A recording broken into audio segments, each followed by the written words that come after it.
Tadi saya mau ngomong sama seseorang, saya masih ingat supaya panggilan hati saya ingin ada di Kalimantan Barat lagi, saudara.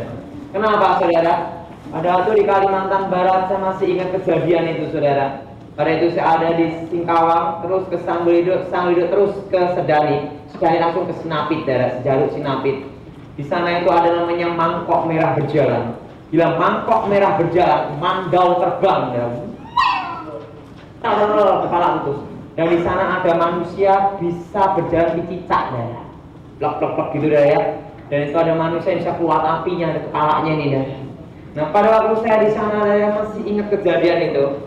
Sampai satu kampung bertobat itu gara-gara itu, Pada itu saya berdoa. Lalu saya berdoa, saya melihat merpati turun dari langit, sudah merpati putih. Tapi bukan merpati seperti burung-burung gini, bukan. Lambang Roh Kudus, Saya melihat merpati itu membawa berapa helai kayak setangkai pohon zaitun, turun begini, saya masih ingat itu. Dan apa yang terjadi? Tiba-tiba Tuhan ngomong sama saya, kuatkan dan teguhkan hatimu, jangan takut, aku menyertaimu. Langsung saya terus, saudara, ada di Sangguliduk, langsung ke Sedani Sejaluk. Itu perjalanan 1 malam, saudara. Dan waktu itu saya masih ingat, itu tahun 94. Tidak boleh bawa lampu, dan tidak boleh pakai penerang. Karena kalau bawa penerang, itu ular atau binatang buas bisa mendekati, saudara. Saya berjalan dengan jalan setapak itu 1 malam, saudara. Dan pada itu saya masih ingat, tiba-tiba ada mandau terbang, gitu tuh. Saya ngomong, kalau nama Yesus, plak, jatuh. Saya ngomong, itu mainan saya sejak SD. Akhirnya kepala adatnya itu ngomong gini, tunjukin lagi. Itu kunci, angkat. Saya ngomong, itu mainan saya sejak SMP. Kalau Yesus, plak, jatuh. Oke, itu saya datengin dia, saya layani, dia bertobat. Waktu dia bertobat, tak kampung ngomong apa? Mari kita ikut si pendeta sakti, gitu.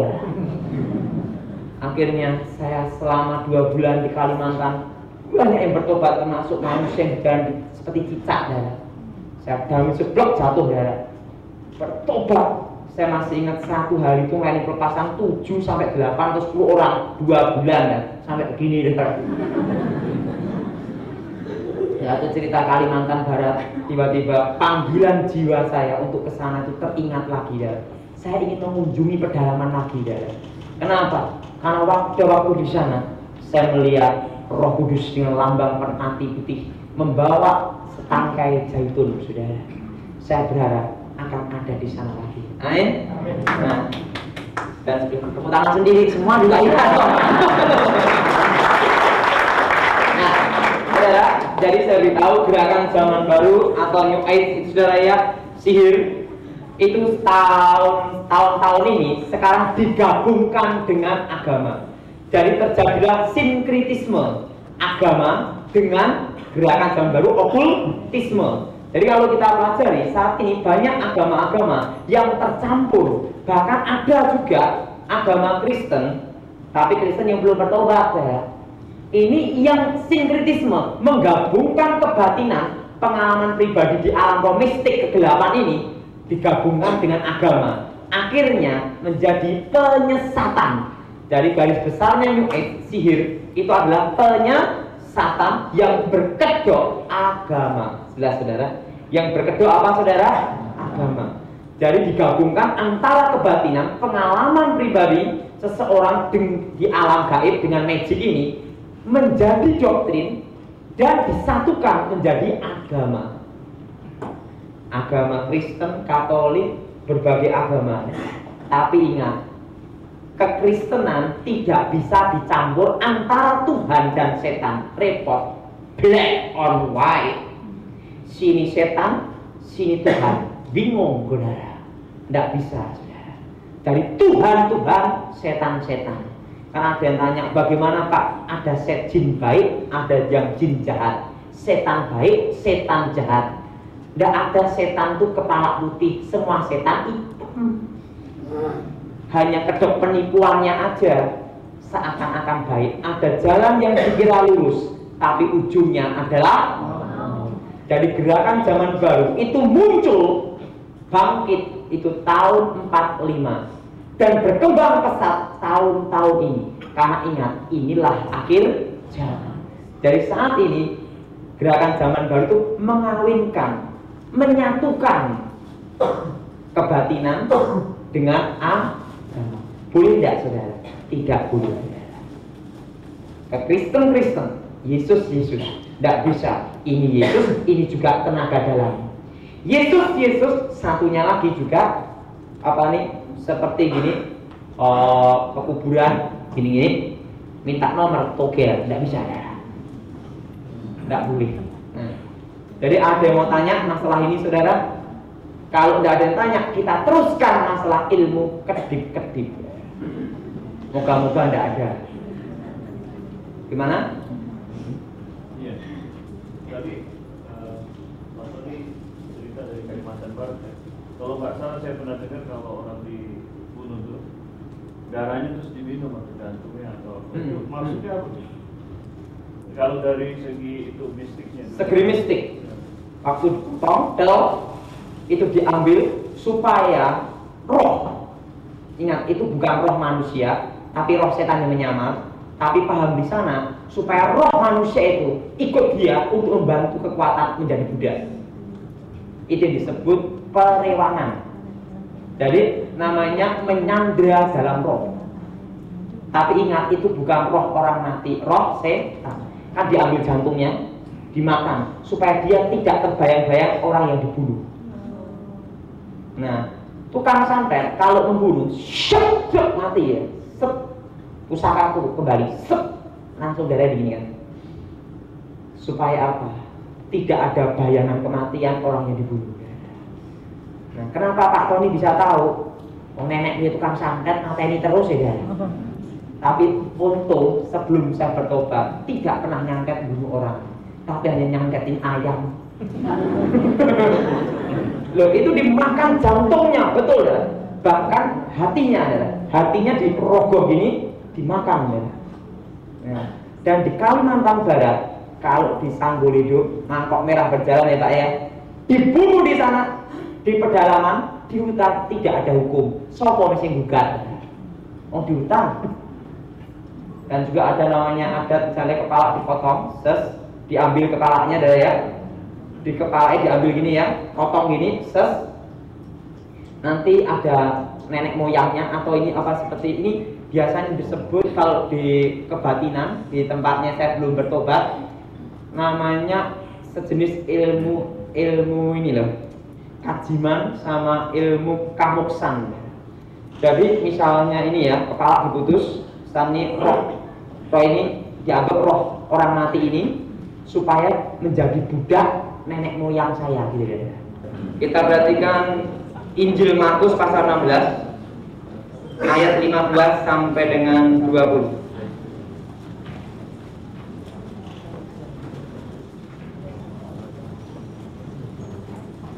Injil Markus pasal 16 ayat 15 sampai dengan 20. Lalu Yesus berkata kepada mereka, pergilah ke seluruh dunia, beritakanlah Injil kepada segala makhluk. Siapa yang percaya dan dibaptis akan diselamatkan, tetapi siapa yang tidak percaya akan dihukum. Tanda-tanda ini akan menyertai orang-orang yang percaya. Mereka akan mengusir setan-setan demi namaku. Mereka akan berbicara dalam bahasa-bahasa yang baru bagi mereka. Mereka akan memegang ular dan sekalipun mereka minum racun maut, mereka tidak akan mendapat celaka. Mereka akan meletakkan tangannya atas orang sakit dan orang itu akan sembuh.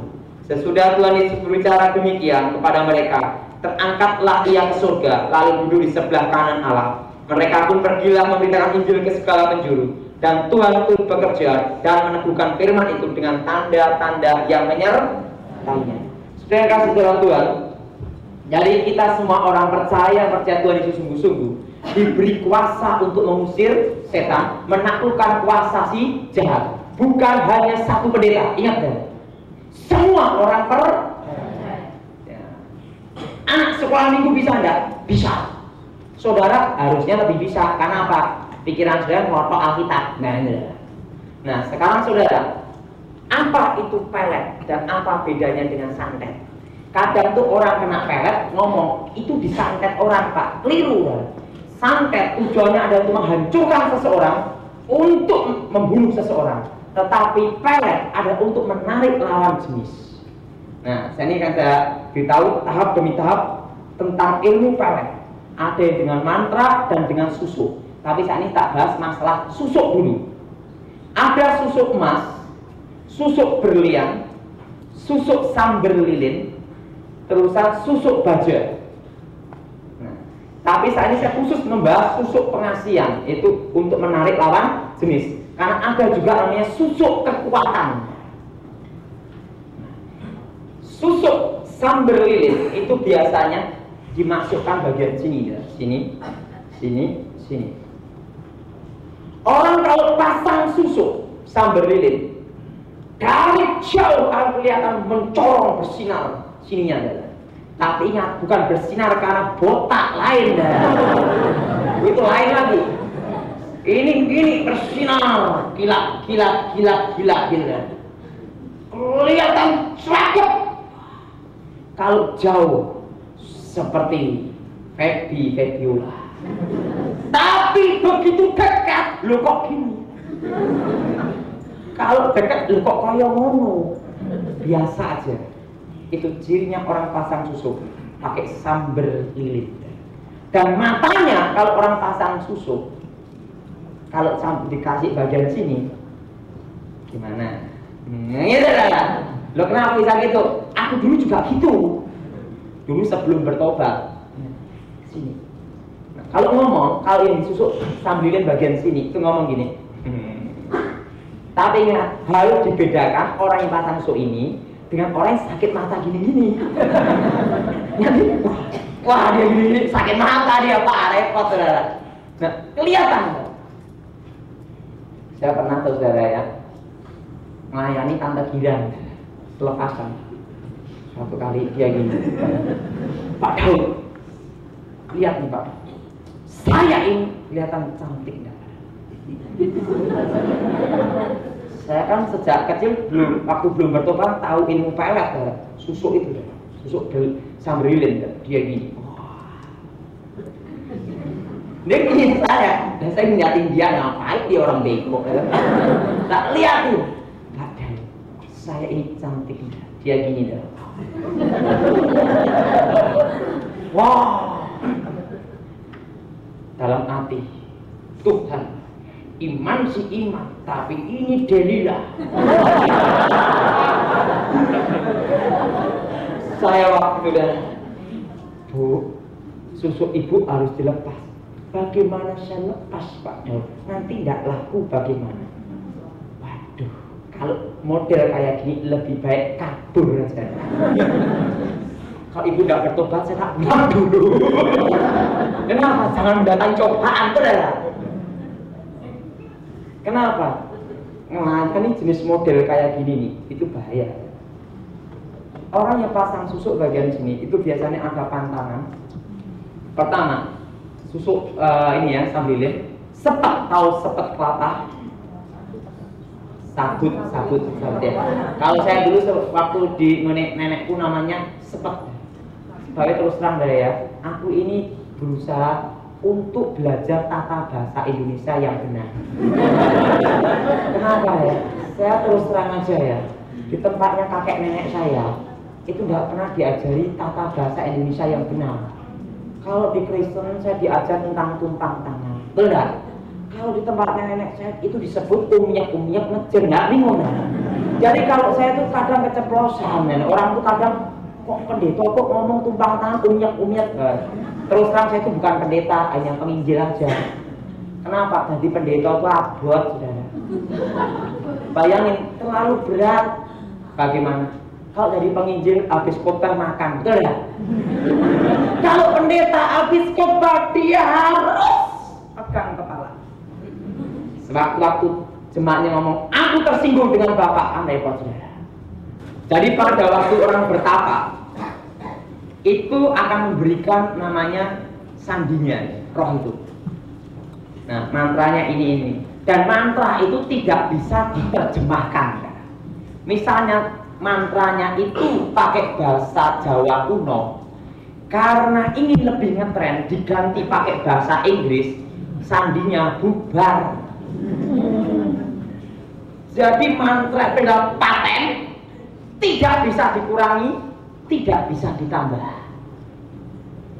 Sehingga ada mantra-mantra tertentu orang belajar sampai kepala botak, tidak bisa. Karena apa? Ada sandi yang tidak ditulis di situ. Jelas sudah. Ada sandi yang tidak ditulis. Atau enggak ada satu sandi yang tidak diberitahu. Misalnya sandinya ada juga gini deh. Sandinya kalau Anda harus gini dulu. Kan nggak ada. Gini-gini dulu. Nah kalau dia nggak gini-gini, bukan sandinya, nggak datang nggak. Dikeroyok, benjol. Terusan ada juga ilmunya itu. Jadi setiap ilmu kebal atau ilmu pelet itu gini deh, ada jenderalnya, jenderal ilmu pelet. Nah, inilah yang membedakan 3 tingkatan ilmu: tingkat dasar, tingkat menengah, tingkat tinggi. Siapa yang ngasih sandi itu? Kalau yang ngasih sandi itu sandinya itu jenderalnya sendiri, kekuatan ilmu kebalnya itu melebihi yang lainnya. Tahu sudah? Tapi kalau yang ngasih itu kopral, yang datang kopralnya ada. Jadi tergantung siapa yang ngasih sandi itu. Karena di dunia roh itu ada antar pangkat. Pemimpin tertinggi Lucifer, sana ada bawahnya jenderal, sampai kopral, ketua RT, ketua RW, ada semua ya. Ketua RT, ketua RW itu apa? Danyang, penunggu, itu disebut ketua RT, ketua RW ya. Dan dalam dunia setan tidak ada kenaikan pangkat, sehingga tidak ada namanya kudeta. Dan menghargai daerah teritorial masing-masing. Dari itu manggil set gitu ya, ada sandinya. Perhatikan kenapa orang tenaga dalam walaupun tanpa mantra pun bisa ada kekuatan supranatural karena ada sandinya.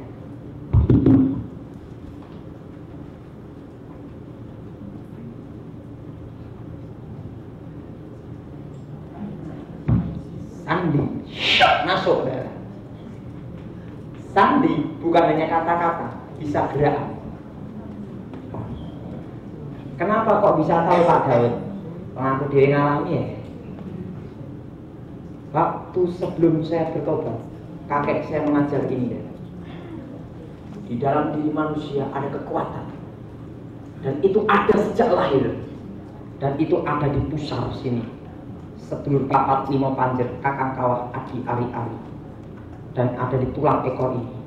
Dan kalau sampai ini terputus, karena ada pusar. Di dalam alam semesta ada energi negatif positif, energi ilahi.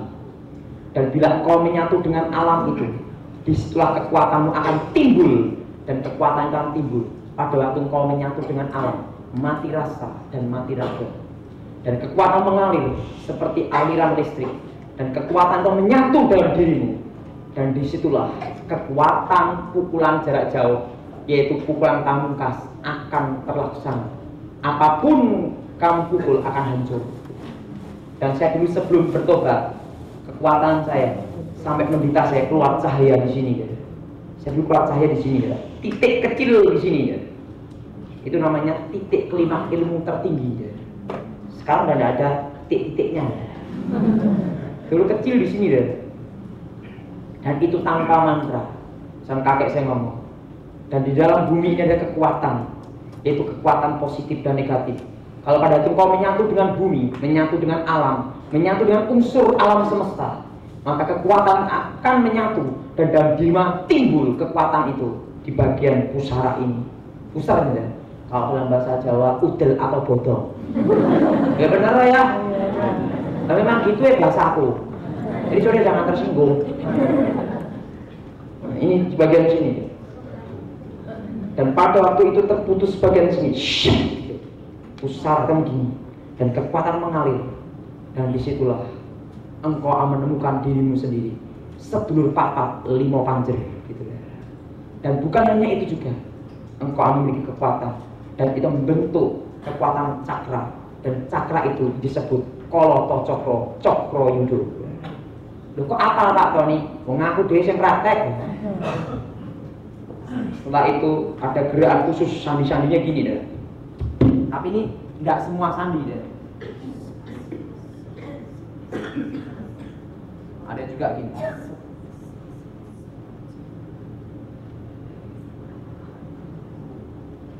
Lu kok bisa tahu sandi-sandinya Pak Tony? Ya aku dhewe praktek. Saya diajar. Terusan kaki waktu itu saya masih ingat suruh gini dulu. Set gitu. Set gini dulu. Langsung set set.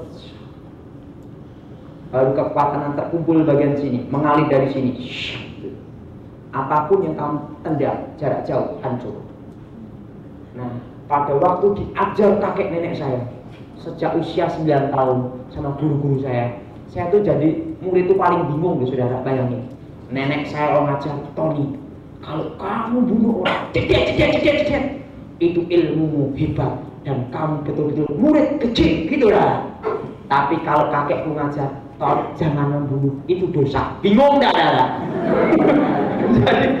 jadi yang ngajar saya itu satu ilmu hitam, satu ilmu putih, sehingga saya bisa bedakan dan itu semua dari setan. Dan aku juga dibingung-bingung. Ya kakekku, nenekku ngomong, Ton, kamu bunuh, kamu pukul, gini, wah enak Ton, berzina setiap hari. Tapi kakek ngomong, jangan menikah, ilmu lebih hebat, gitu ya. Pak bingung dah. Tapi begitu mamaku datang, nenekku ngomong apa? Dalam ilmu harus berbuat baik. Karena mamaku datang ngasih makan. Nah itu nenekku kurang ajar itu dah. Jadi kalau misalnya pada waktu pulang sekolah, nenekku ngomong gini, Tom, ada apa? Misalnya toh, gini Tom, kalau kamu nyontek, kamu isep darahnya, itu gini toh, hati kamu akan puas. Tapi begitu lihat mama saya naik sepeda ontel, sering pagi-pagi nenek tuh, waktu itu siang habis pulang sekolah saya belajar dari sama nenek ya. Begitu lihat mama saya, Tom tunggu dulu. Di dalam hidup ini harus bijaksana, tidak boleh berbuat kejahatan, tolong menolong tanpa pamrih, gitu dah. Tapi kalau mamaku sudah pergi, Tom, nyantet itu harus uangnya banyak. Yakin dah. Jadi saudara jadi muridnya bingung nggak saudara? Jadi kalau ada mama langsung berubah total. Dan ada mama, kan mama saya boleh bagaimana harus ngasih makan saya di tempat saya bertapa. Jadi tadi dagelan nggak saudara? Jadi saya diajar gini juga ada. Umur 9 tahun, untung kamu nggak gila loh saudara. Pelajarannya beda-beda ada. 4 guru ngajar beda-beda. Satunya ngomong suruh melek, satunya nggak boleh melek. Bingung nggak? Nah, setelah itu saudara, saya tetap pelajari 4 guru ini, saya pelajari semua. Saya korek ilmu-ilmunya semua. Nah, setelah itu dia ngomong, kakek saya ngajar tentang kekuatan tenaga dalam jenis-jenis kolo cokro, cokro yudo, kolo baskoro. Setelah itu guntur geni. Pada waktu mau meninggal, dia ngomong gini, Tom, aku dulu pernah ngajar kamu. Di dalam diri manusia ada kekuatan kalau menyatu dengan alam. Tak kasih suatu pesan sebelum aku mati. Besok aku akan pergi jauh, tidak kembali lagi. Aku weruh sak durunge winara, aku tahu apa yang akan terjadi. Iti wancimu bakal teko, waktumu akan tiba. Usia 18 tahun kamu akan melihat terang. Dan usia 19 tahun kamu akan ketemu raja yang adil dari timur. Kalau ketemu dia, tinggalkan semua apa yang pernah kamu pelajari. Kaget enggak saudara? Sang kakek saya ngomong, tak beritahu, di dalam dunia ini hanya ada 2, terang dan gelap. Kita ini semua ada dalam kegelapan. Kekuatan yang kamu miliki ini adalah kekuatan kegelapan. Kalau kamu menyatu dengan alam, kamu menyatu dengan unsur-unsur kegelapan. Sekarang gini, orang punya ilmu tergantung oknumnya. Kalau dia baik jadi baik, kalau orangnya jahat dipakai jahat. Maksudnya kalau energi dari Tuhan bisa digunakan jahat dan baik? Enggak bisa. Baik-baik, jahat-jahat. Betul ada? Negatif positif itu bohong, saya bilang. Energi-energi itu yang benar apa saudara? Di dalam dunia ini hanya ada dua, terang dan apa darah. Baru setelah itu dia ngomong sama saya, kalau kamu melihat terang itu, kamu harus tinggalkan semua apa yang pernah kamu pelajari. Itulah jalan terang. Sampai sekarang saya ikut jalan terang itu. Kekuatan saya musnah, tenaga dalam saya dihancurkan sama Tuhan. Kekuatan tenaga dalam saya hancur. Tadi ada oleh megang kulit saya, saudara ya, lenturkan saudara. Karena apa? Kekuatan tenaga dalam saya yang ada di saraf-saraf hancur semua. Itu menyebabkan saya hilang ingatan setahun. Dari situlah saya merasa bahwa semua itu sampah, tak beritahu. Dari saya beritahu, gerakan ini pun juga bisa menjadi sandi. Itu adalah mantra yang tidak terucap. Tapi apa yang disebut mantra terucap, diucapkan di mulut, ada sandi-sandinya. Jadi kalau itu mantra tercipta, itu kalau roh itu memberikan apa darah? Sandi. Nah, sekarang menginjak mantra pelet dulu. Mantra pelet atau sering disebut jaran goyang, teko gendeng mulih nangkleng. Lho kok iso tahu Pak Tony? Lho ngaku itu kulo rapali kuwi ya. Teko gendeng mulih nangkleng ini. Kalau itu diinikan misalnya biasanya kalau ceweknya langsung nyudahi, rupamu elek, wah sesuk digarap ya gitu. Pakai jaran goyang langsung diguyang tengah latar ning gone itu arah angin diucapin cung cung cung cung. Poso pitung deni 7 hari, wah 7 malam ngebleng pati geni. Sesuk iki.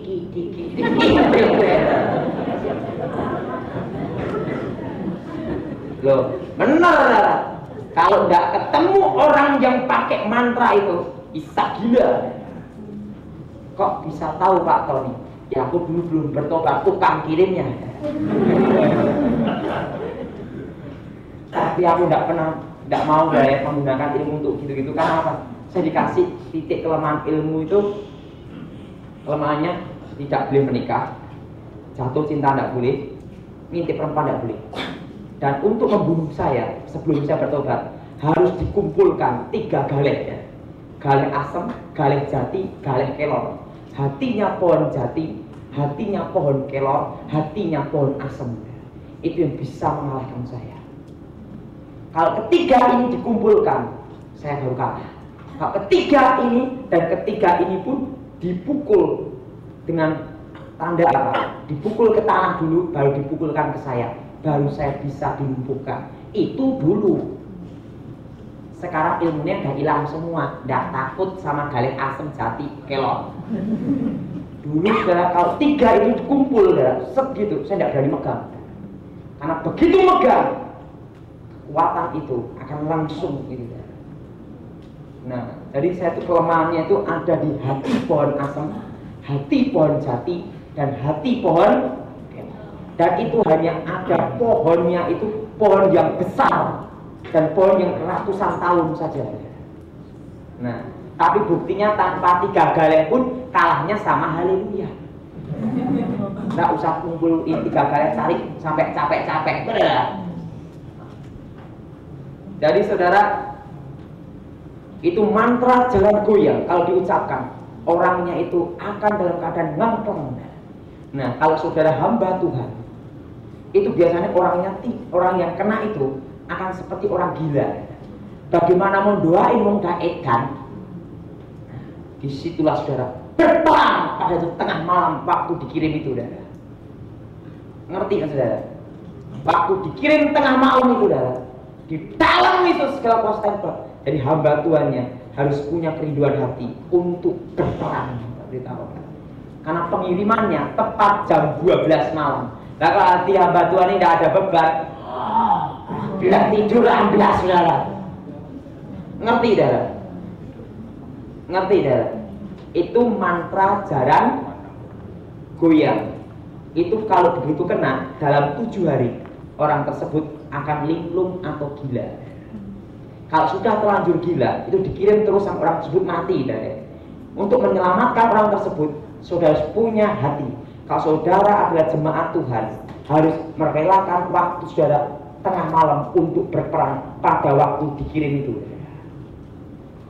Kalau saudara berperang selama berapa hari, orang tersebut tidak dikirim lagi, orang tersebut sembuh. Ngerti? Ingat, kalau nama Yesus, segala roh jaran kuyang, roh kutuk, roh pelet, roh tetek bengek sebut tenang bela. Pokok jangan roh manusia. Keluar dalam nama Yesus. Pada waktu mantra itu dikirim, mencelat lagi, sehingga orang yang bersangkutan tinggal kita mendoain dia, membenahi jiwanya. Jiwanya yang dirusak, diperbaiki. Nah, gampang atau susah ya? Iya, buat orang ngantuk. Kirimnya kira-kira ini deh, jam 11, jam 12, jam 1, 3 jam itu deh. Itu paling rawan. Dan itu melihat arah angin. Biasanya begitu kena ilmu ini akan gila. Nah, kalau sudah terlanjur gila, harus ada, kalau istrinya percaya Tuhan Yesus sungguh-sungguh, merelakan waktunya jam 11, jam 12, jam 1 di waktu dikirim. Kalau dia didoain terus, tinggal kita setannya keluar, membenahi jiwanya itu lebih mudah. Kita doain supaya karakternya mulai diperbaiki. Sudah selesai. Gampang atau susah sudah? Hah? Iya, angopnya ini loh saudara. Ingat saudara, kalau sudah terlanjur kena, cara mendoain seperti itu. Itu dikirim sampai orang tersebut gila telanjang. Jalan di pinggir jalan, nyebut nama orang yang mantrai. Misalnya yang mantrai itu namanya Bejo. Oh Bejo alat ini telanjang bulat ya. Bayangin itu, kalau udah mantrai, udah merasuk seperti itu, yang bisa menolong hanya Tuhan. Nah, gampang atau susah? Nah, angopnya yang rodok mumat. Sudah ngerti ini saudara? Doa peperangannya beda atau sama dengan yang tadi, saudara? Dengan susuk, saudara. Karena ingat, ini jenisnya cara pengiriman. Sekarang yang kedua, suatu mantra yang pakai namanya kembang kantil, atau disebut lontaran. Ada lontaran itu ada yang kembang kantil, ada yang pakai menyan, ada merica, ada kacang hijau, dilempar, set gitu, saudara. Dilempar gini lah ya, cep gitu. Nah, itu memiliki kelemahan juga. Kalau secara rohana, begitu dilempar langsung diludahi, mantranya bubar atau dikencingi bubar. Loh kok bisa bubar ya Pak? Aku pun juga tidak ngerti ya. Karena apa? Ya itu secara rohana yang ngajari guru saya ya. Mantra itu kalau itu dikasih garam, disebarkan, dikencingi dah, atau di BO-in, kemungkinan setannya bau ini kalau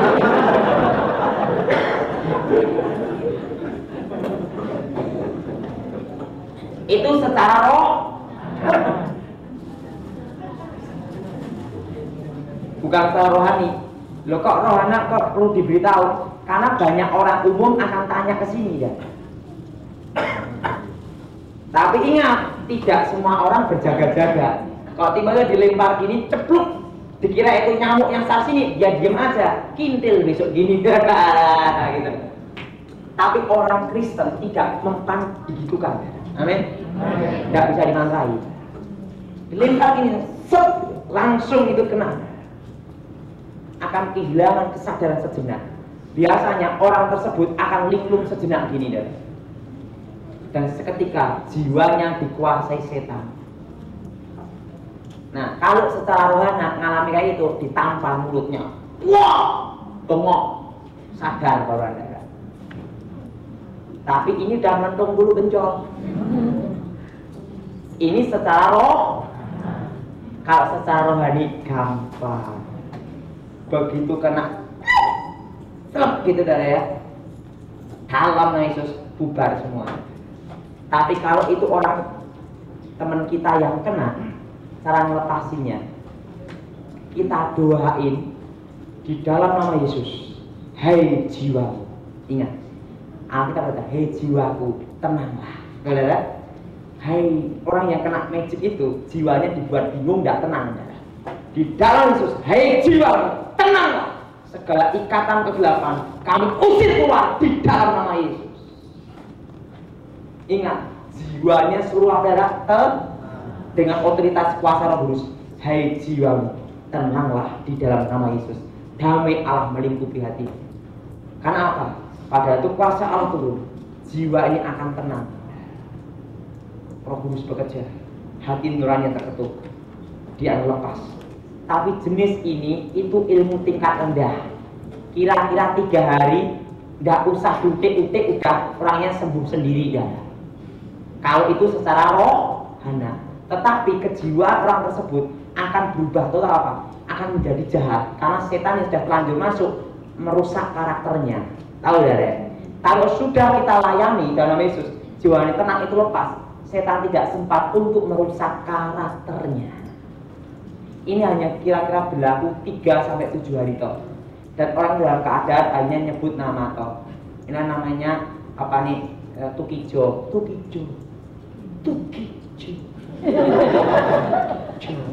Itu hanya 3-7 hari toh. Tapi kalau dia datang lagi ngelempari lagi, ceplok, tambah lagi 7 hari. Kalau tiba-tiba dia datang lagi 7 hari lagi, tambah lagi 7 hari. Nyambung terus, saudara. Jadi ada namanya ilmu itu disambung terus. Namanya diurepke. Diurepke itu dalam bahasa Indonesia itu bangun hidup. Hidup. Urip hidupkan. Nah itu gitu. Nah, kalau saudara ada yang kena itu, doakan dalam Yesus, hai jiwa, tenanglah. Karena damai Allah melingkupimu. Amin, saudara. Seperti pemazmur, hai jiwaku, tenanglah. Tangking nama Yesus, setan keluar, roh jahat keluar. Di dalam nama Tuhan. Ini yang disebut mantra yang pakai lontaran. Tahu dah lontaran? Pakai menyang, pakai dilempar gitu dah. Nah, cara lain kelepasannya dalam Yesus, jiwamu tenanglah, supaya roh jahat keluar. Dan damai Allah melingkupi hatimu. Waktu damai itu ada, ikatan terlepas, dia sadar, sembuh. Gampang mana? Gampang, kecil. Sudah ngerti ini saudara? Sekarang yang ketiga, mantra, ilmu yang disebut,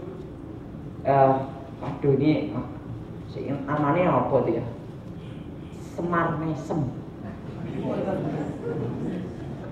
Itu biasanya pakai es seman. Ya gini. Begitu mesem, walaupun wajahnya seperti Nini Towok, wajah kopi, akan dilihat seperti bidadari anjlok soko amben. Bener. Walaupun cowoknya itu wajahnya gini, kelihatan ininya, bener. Padahal dia gini, waduh sakit. Kalau gini sakit gitu. Wah, apa yang terjadi? Kalau orang pakai aji semar mesem, itu gampang cara menaklukkannya. Saudara tanya rohani atau rohana? Kalau rohana tinggal di SMI lagi. Diketawain, bubar mantranya ada. Dibalikin lagi. Ini secara roh, tapi secara rohani. Haleluya. Amin. Geblak dia. Dalam nama Yesus, orang Kristen tuh menangan loh saudara. Buat ilmu apa aja lah. Bisa ditunjukkan di depan sini, jimat kebal apapun, bakar nama Yesus, hancur. Orang Kristen itu luar biasa. Tadi udah tak jelasin dari uniknya orang Kristen ya. Mantra apapun hancur. Kalau secara rohani, haleluya amin. Kalau secara rohani, haleluya amin. Rohana, dia senyum, kita ikut.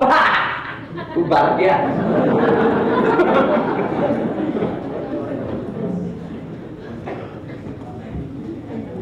Gampang enggak, Dara?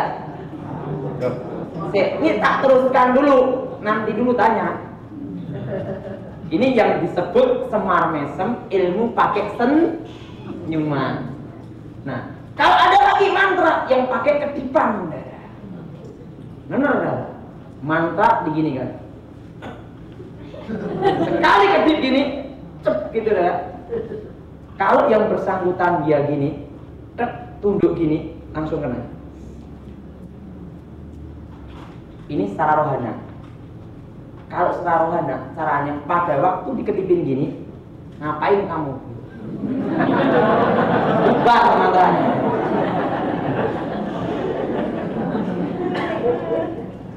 Ini secara rohani, walaupun dikedipin sampai matanya enggak mempak. Amin. Nah, Pak, udah lanjut kena dikedipin bagaimana? Gampang. Hai jiwa, tenanglah dalam Yesus. Damai dari Allah melingkupi hatimu. Segala kuasa setan roh jahat keluar di dalam nama Tuhan. Jadi, hai jiwamu, biasanya jenis kedip-kedipan ini hanya berlaku kira-kira sehari semalam. Jadi mantranya tingkat rendahan.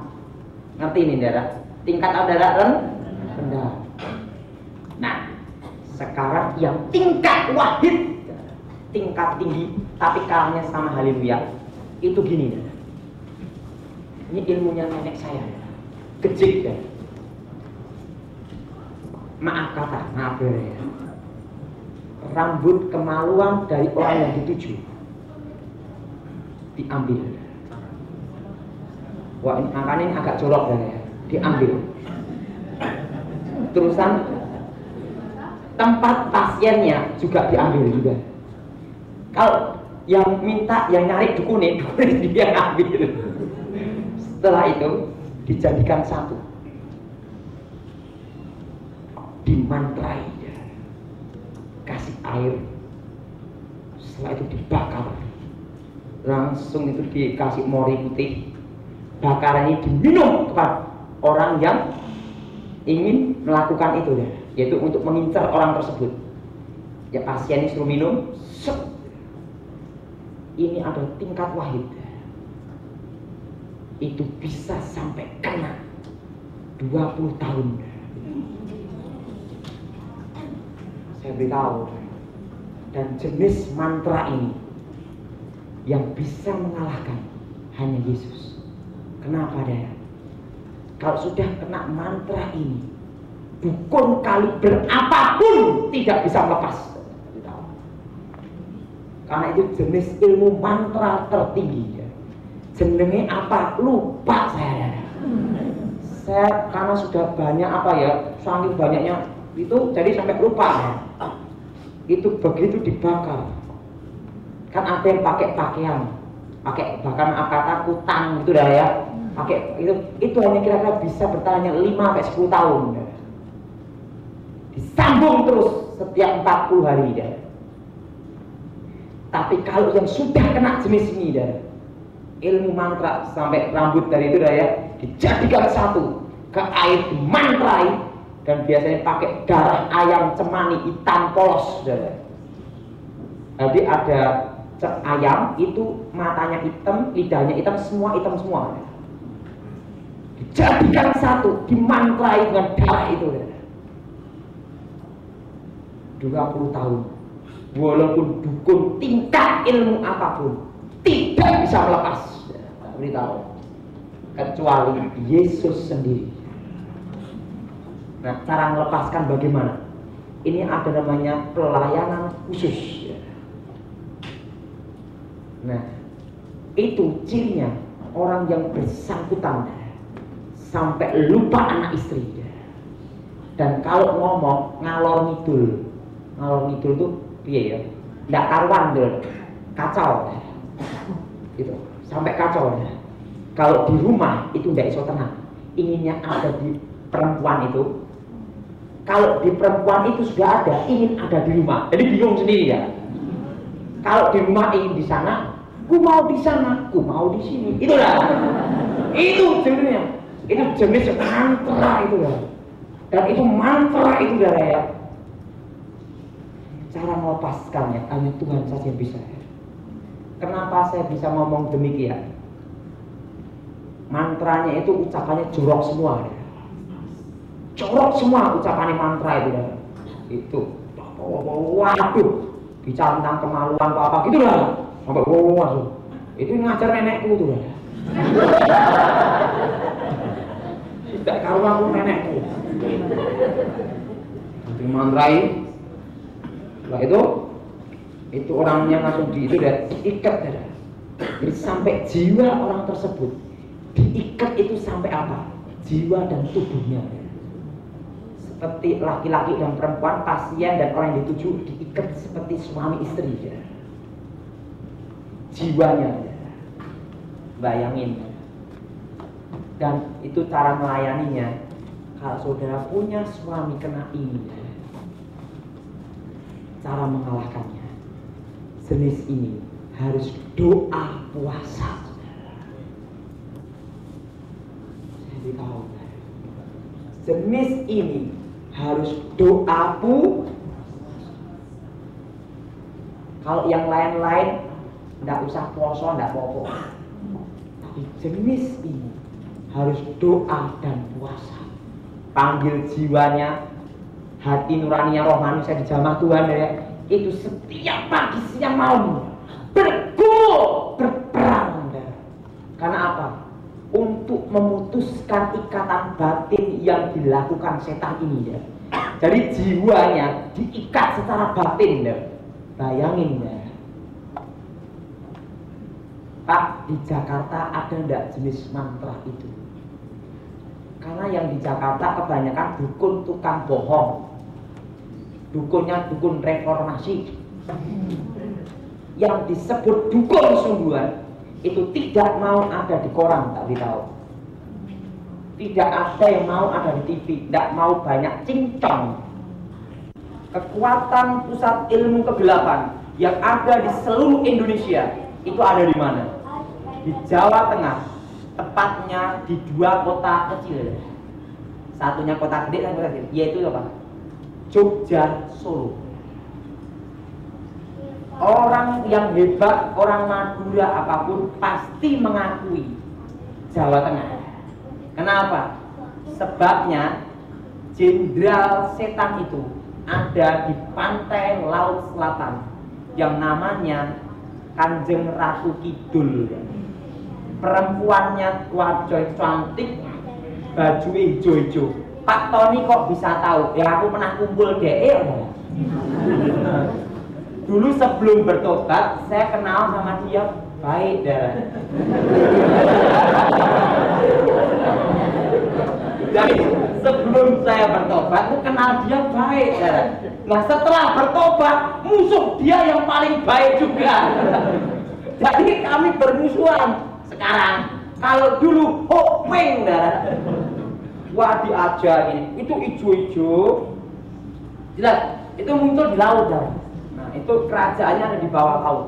Nah kalau biasanya itu ada di gua sekitar situ, gua Langse itu gua apa, di situ udah akan ketemu. Nah dulu kalau sebelum saya bertobat, kalau datang itu pakai kayak kereta, terusan kuda, ini kuda gitu lah ya. Nah setelah itu hijau-hijau kabeh. Itu lihat. Setelah itu omong-omong sama saya. Omong-omong saya gini loh. Apa yang kamu gini? Tapi tidak gini-gini loh. Sebabnya apa? Saya masih kecil, usia 10 tahun. Oh gitu ya. Saya 10 tahun udah diajari darah. Oh bagaimana ini? Sejak saya lahir, saya punya kekuatan. Sebenarnya itu bukan kelebihan, tapi itu adalah kutukan. Saya beritahu. Orang kalau sejak kecil bisa lihat setan, dia bukan orang percaya Tuhan ya, bukan karunia penglihatan dari Tuhan ya, itu bukan yang berkat atau kelebihan, tapi kutuk. Berarti dari generasinya itu masuk dia, itu yang disebut titis. Nah, kalau misalnya ini engkong-engkongnya suka minta laris itu akan bangkrut. Nah, ada juga kalau misalnya engkong-engkongnya kakek neneknya ini memiliki ilmu kebal ya, tembak tidak apa-apa, digocok tidak apa-apa, keturunannya akan banyak sering sakit-sakitan. Nanti sistem pertemuan jimat-jimat tak bahas ya. Akan mengalami sakit-sakitan. Tapi kalau engkong-engkongnya dulu suka ilmu pelet, tadi dukun pelet, ilmu gini-gini, itu pasti keturunannya akan banyak dalam rumah tangga keturunannya banyak terjadi perzinahan, perselingkuhan. Kenapa bisa gitu Pak Tony? Karena itu sudah ada namanya kutub. Alkitab kata 3-4 keturunan. Tapi kalau di dalam kebatinan lebih parah ada 7 keturunan. Itu bukan haleluya, halilintar. Tahu? Itu kutukan. Dan itu nanti yang wajahnya mirip ya. Plek engkongnya, kakeknya yang dulu ya. Pasti memiliki kekuatan sejak lahir. Misalnya bisa gini deh, sejak kecil begini kan, blek ini jebol. Terusan rambut begini kan, itu sepeda motor atau mobil rambut begini kan, tak gini tak untuk mainan ya. Kenapa? Itu kekuatan. Bukannya seperti Simpson dikuasai Roh Kudus, bukan. Ini Roh Kuda. Bukan Roh Kudus, Roh Kuda. Jadi gini. Nah, saya dulu sebelum bertobat itu saya jarang potong rambut saya. Saya ini serba mirip loh saudara. Jadi kalau orang nikah sama saya itu betul-betul beruntung deh. Kenapa? Minyak rambut saya jarang. Saya tidak kenapa minyak rambut dah. Minyak wangi itu 10 tahun bisa dihitung dah. Tetapi sini saya tetap wangi loh. Gosok gigi sehari sekali atau 2 kali itu kalau ingat. Jadi saya ini serba ngirit. Saya pakai pakaian baru itu udah bisa ya. Kenapa? Cekik-cekik ya, kaget kulitnya ya. Kenapa? Sejak kecil saya itu pakaian itu satu tok pakai gini gitu ya. Nah, tapi setelah bertobat ganti pakaian terus.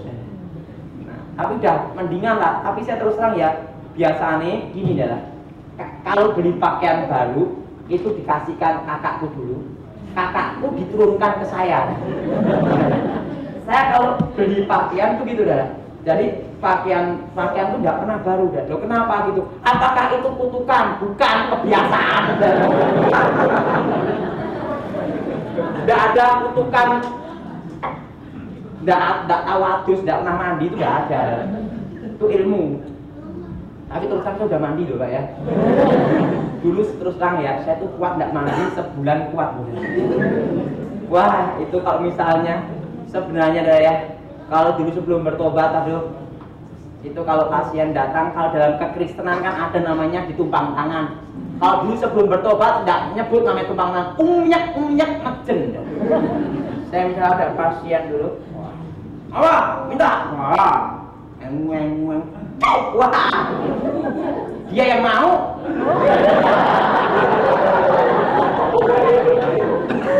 Nah itu pegang kepala. Jadi kalau saya dulu sebelum bertobat, pegang kepala, itu tak pegang gini, nah itu namanya umyak atau diupek-upek ya. Nah, kalau itu macam-macam dah. Jadi terus terang loh, saya kalau berkhotbah kadang itu lepasan ngomong umyak majen. Kenapa? Karena sebelum saya bertobat dulu, saya itu seperti itu. Kenapa? Orang datang, waduh. Enak itu kalau jadi hamba Tuhan, doanya orang Kristen tuh enak dah. Waduh. Dulu orang kalau minta ke dukun dah, wah. Dukunnya aja jarang mandi, jarang gosok gigi juga. Datang dia, Pak saya minta gini. Minta. Wih itu hidungnya oke banget dah. Waduh ini gudalnya ngemplok dah. Cuk, itu aja antri.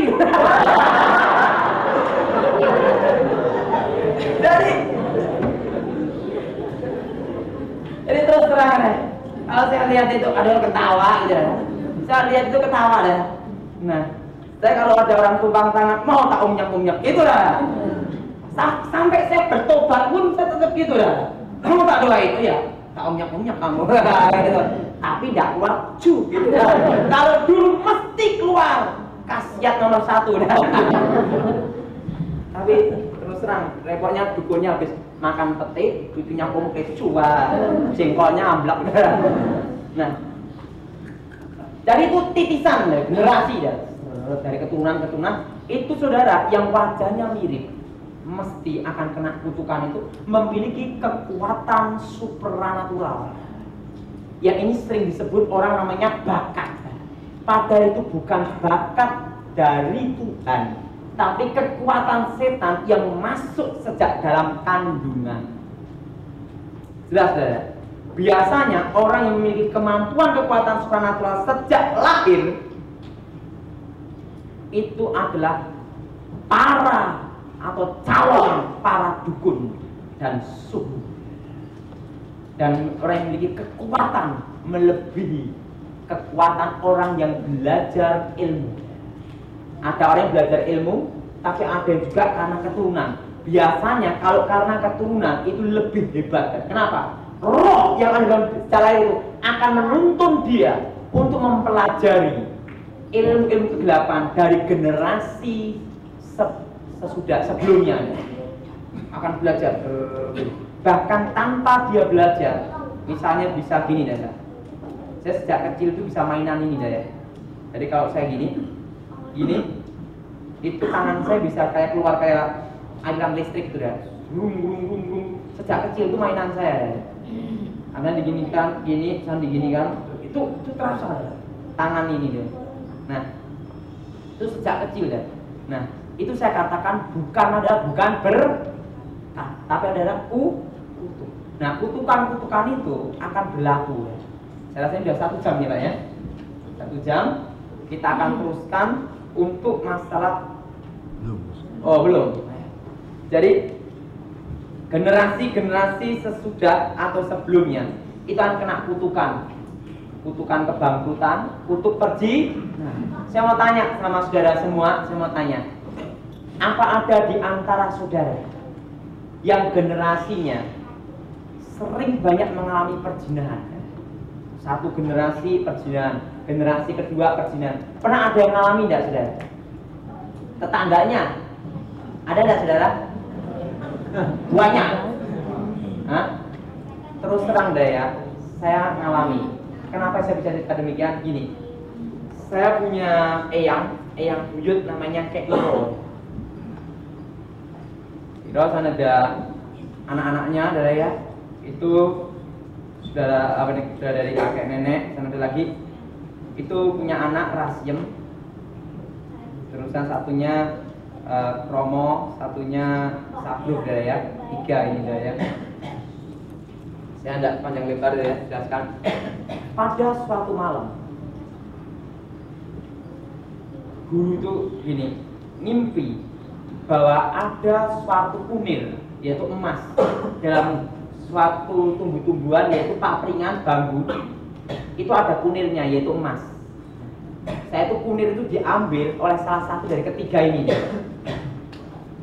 Tidak tersebutkan siapa yang ngambil ya, diambil. Itu cerita menurut mama saya. Diambil. Begitu diambil, tanpa pengetahuan eyang, apa yang terjadi? Langsung ngomong. Eyang marah ngomong gitu.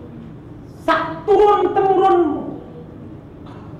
Kalau laki jadi molimo main wedok perempuan, judi, mabuk-mabukan, pokoknya komplit lah ya. Kalau perempuan akan jadi pelacur gitu. Dan itu sampai sekarang dari generasi salah satu dari 3 ini terjadi semua. Nah, saya generasi dari Rasiem. Dalam kutukan itu gini, sak turun-temurunmu akan jadi wong-wong linuwih. Dari keturunan Rasiem, nenek saya ya, sejak kecil sudah memiliki kekuatan semua. Bahkan adik saya pun sudah dilayani pelepasan, sudah ada keanehan semua. kekuatan sendiri gitu. Tapi setelah bertobat, kekuatan itu lenyap, kabur semua setannya. Karena apa? Itu bukan berkat, tapi apa saudaraku? Nah, bagaimana cara melepaskan ini? Ini harus ada namanya kesadaran dari hati seseorang itu, bahwa itu bukan dari Tuhan. Kalau dia tidak sadar, didoain pun kalau dia tidak mau bertobat, percuma. Walaupun pendetanya sampai ibunya entek dan tapi tahu, percuma. Kenapa saudara? Itu pasti yang susah, pasti sulit. Kenapa pasti sulit saudara? Karena yang disebut kutukan itu sejak dari lahir, itu yang disebut manjing. Arti manjing kok menyatu dengan tubuh, jiwa dan rohnya, dan bahkan darahnya. Kekuatan itu dia ada namanya keyakinan dulu. Dia tahu bahwa ini bukan dari Tuhan. Kalau dia ngeyel ini dari Tuhan, tidak mau dilepaskan, itu susah untuk dilayani. Apakah pendeta bisa melayaninya? Kalau seseorang tidak ada kesadaran sama sekali untuk melepaskannya itu, tidak bisa. Waktu didoain, setannya kabur. Habis doain, setannya balik lagi, lebih banyak malah. Dan ingat, jenis ini yang disebut kutukan ini harus doa puasa. Kenapa? Sudah menyatu tubuh, jiwa, dan roh, dan darahnya itu mengalir, kekuatan. Bahkan darahnya itu menyatu, bahkan setiap tetes darahnya itu ada kekuatan magic. Bayangin, setiap tetesan darahnya bisa menjadi kekuatan magic. Bahkan setiap yang dipegang tangannya, hari ini gini, langsung ada kekuatan magic juga. Bayangin kalau yang kekuatan yang namanya keturunan ini itu kekuatannya sampai seperti itu tapi kalah sama Hali. Dan itu nanti misalnya dia punya tongkat, setiap hari pegang tongkat ini tongkat biasa karena setiap hari pegang, kekuatan itu karena udah menyatu tubuhnya, tongkat itu seketika secara otomatis akan ada kekuatan juga, kekuatan setan. Itu orang yang memiliki kekuatan harus ada namanya doa puasa, kesadaran, dan setelah itu dia betul-betul bergumul dalam doa, dan pendeta menuntun dia, dan dia harus mendoakannya, harus keluar dari mulut orang bersangkutan. Pengakuan, tanpa pengakuan percuma dilayani. Saya beritahu, tanpa pengakuan adalah percuma untuk dilayani. Nah, biasanya kalau jenis titisan ini dilepas, katakan darah Yesus bebaskan aku segala roh kutuk, roh titisan, roh jahat, 7 kutuk generasi, sebutkan 7 kutuk generasi keluar dalam Yesus. Begitu keluar, biasanya bagian sininya ini tulang sini berpunggung bagian sini setelah lepas ini akan sakit. Kenapa bisa sakit bagian punggung ini? Karena kekuatan yang sejak lahir itu dikeluar, itu langsung akan mengenai seluruh tulangnya. Bagian sini ini belakang sini.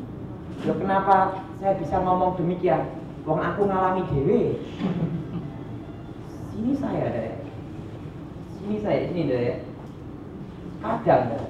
saya gini, kadang ini sakit tapi setelah saya doa, waktu pertama kali saya bertobat, sini saya seperti saat ini sini. Tapi anehnya, setelah saya doa sungguh-sungguh dalam Tuhan, sembuh bagian sini Jadi itu pasti kalau orang punya titisan itu dilayani pelepasan kebanyakan ya, tapi tidak semua itu bagian sini ini dari tulang ekor sini sampai atas sini itu mesti sakit sama bagian sini ini Bukan sini darah, ini lah. Ini sama bagian sini. Dan itu proses pelayanan pelepasannya, darah ya. Itu dia bergumul dan yakin sungguh-sungguh, darah. Nah, tapi ingat, darah, kalau saudara minta sama Tuhan kesembuhan, pasti Tuhan sembuhkan. Amin, darah. Nah, sini saya dulu bagian sini, ini. Nah, dulu waktu saya hilang ingatan 1 tahun, darah ya. Itu katanya pembantu rumah tangga ya, yang disuruh bimbing saya dari tempatnya hamba Tuhan itu, darah ya. Itu, darah ya. Sebelum saya itu sadar ketemu Yesus sembuh, darah ya. Itu kalau saya jalan, itu aji saipi angin itu jalan, darah. Padahal saya dalam keadaan gila, darah. Itu bisa keadaan gila ingatan, darah ya. Itu jalan gini ya. Itu pembantunya jalan gini udah di depan, pembantunya depan, pembantunya bingung, loh jadi kok di depan terus gitu lah. Bener lah. Itu waktu saya hilang ingatan 1 tahun, itu belum lepas total. Itu waktu jalan gini dah ya. Itu dalam kondisi saya kalah ilmu, dan setahun dah. Gila setahun itu lah. Dalam keadaan gila itu masih dah. Jadi kekuatan ilmu itu udah hancur, karena masih ada sebagian bekasnya dah ya. Itu jalan gini dah. Jalan gini dah ya. Itu pembantu lihat gini dah. Loh, udah sampai sana. Loh, ke sana gitu dah. Shock gitu dah. Jadi dia lihat saya di belakang, dia di depan. Dan kaki saya katanya seperti gini dah. Shock kayak angin gitu dah. Itu waktu saya bilang ingatan kalah ilmu. Dalam keadaan kalah ilmu itu belum lepas total. Dan didoain pendeta-pendeta.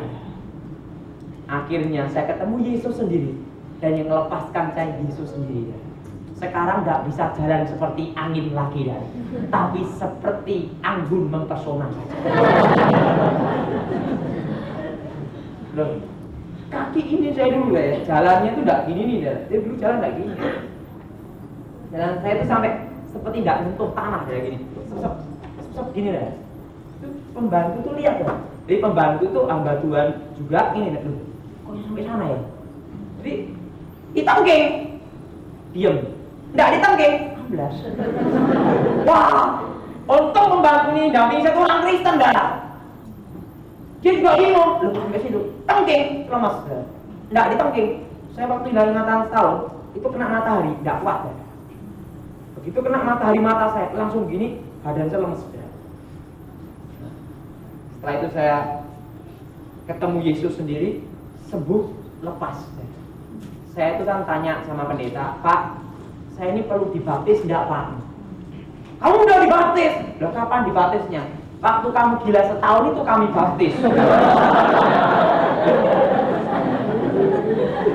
So, saya tanya sama pendeta lagi, Pak, kalau gitu saya perlu dibaptis lagi enggak? Enggak perlu, baptis sekali aja. Dulu saya baptisnya belum sadar ya. Dan sekarang ini kalau kamu ingin baptis, kamu nyemplung ke kolam renang sini, bapak buka kalau nyemplung gitu dah katanya gitu. Aduh, pendeta ini dagelan itu gitu. Jadi saya itu dalam kondisi lah ingatan dibaptis. Dan sini saya bagian sini. Ingat, kalau kasus titisan ini yang bersangkutan harus doa puasa untuk menunjukkan tekadnya bahwa dia mau lepas. Jelas saudara? Kalau dia tidak mau menunjukkan tekadnya mau lepas, tapi masih mau menggunakan kekuatan itu ya, kekuatan gelap ya, dilayani pelepasan pun percuma. Jelas ya? Dilayani pelepasan pun adalah percuma. Jelas ya? Kenapa? Harus ada dalam dirinya komitmen. Kenapa ya? Pada waktu dia punya keyakinan itu dia ingin berjuang untuk melepaskan kutukan itu akan terjadi perebutan yang luar biasa antara kuasa Tuhan dan kuasa setan. Kenapa saya bisa cerita demikian? Perebutan saya dulu tidak tanggung-tanggung. 1 tahun pendetanya sampai double, sampai pendetanya doa itu capek juga. Nah, karena apa? Menyatu. Nah, jadi ada tekad, doaku